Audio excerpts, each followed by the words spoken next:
Hello everyone, my name's Blake and I'm a little weird. In terms of whether it's my music taste, the food I like, who I choose to surround myself with, my hobbies, in a lot of ways I could be considered, in nicer terms, a little unconventional or non-traditional. A little bit about my journey, I had a pretty traditional upbringing. I had a good supportive family. My mother even worked in education. And, as things went on, things got a little less traditional for me. My parents did divorce when I was in high school. I had a lot of personal issues and social issues, and that translated into a lot of my plans being derailed. And that's what happens in a lot of non traditional education settings. The dreams to go to a 4 year school and major in music and get a scholarship, all of that kind of took a back burner to just living life and to taking care of my day to day needs and necessities.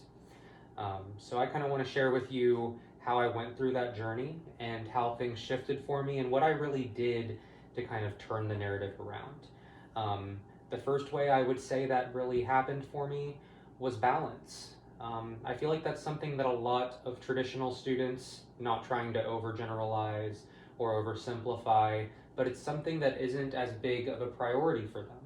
When you live on a college campus and you have everything around you, your social circle, who you eat with, where you eat, what you do, your extracurriculars, it's all surrounded by the education, by the campus. It's all kind of tied into one in a lot of senses.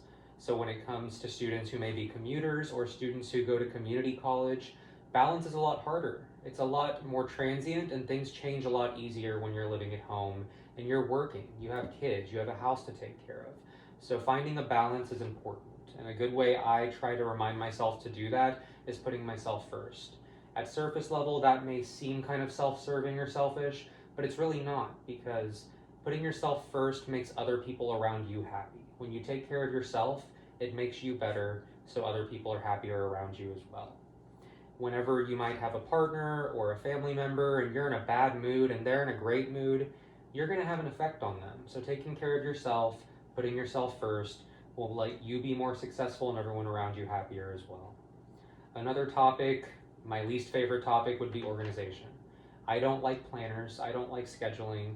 It's not something I'm very fond of, but there is going to come a point in your educational journey where it's going to be necessary.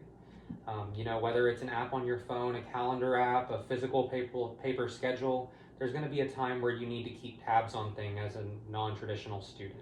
When you have to balance your personal life, your work life, and your educational journey in one, there's going to be a lot of times that you're going to have to merge activities.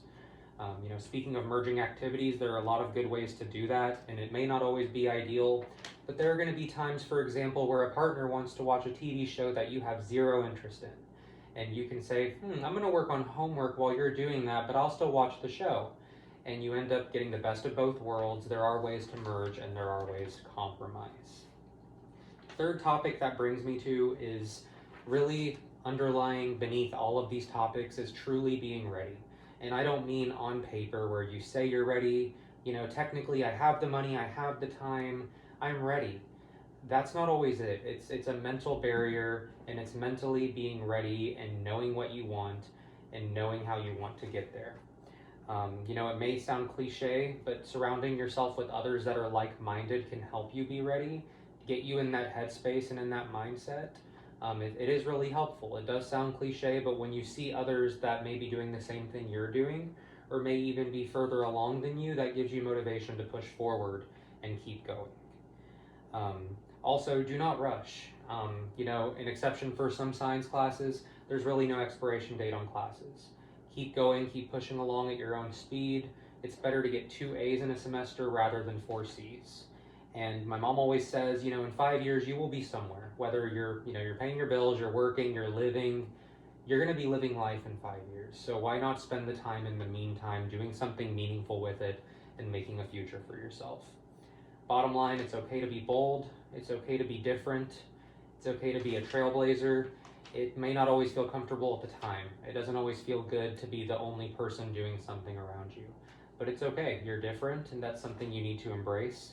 And embrace the little accomplishments as well, breaking things down in simpler matters rather than looking at a whole semester in a giant chunk. Take it down to just one class, one quiz, 1 A. little milestones along the way make the journey seem a lot shorter and a lot more condensed. So I really hope what I've shared can help you and motivate you. And if you ever need, feel free to reach out to me as well for any help. Thank you guys for listening.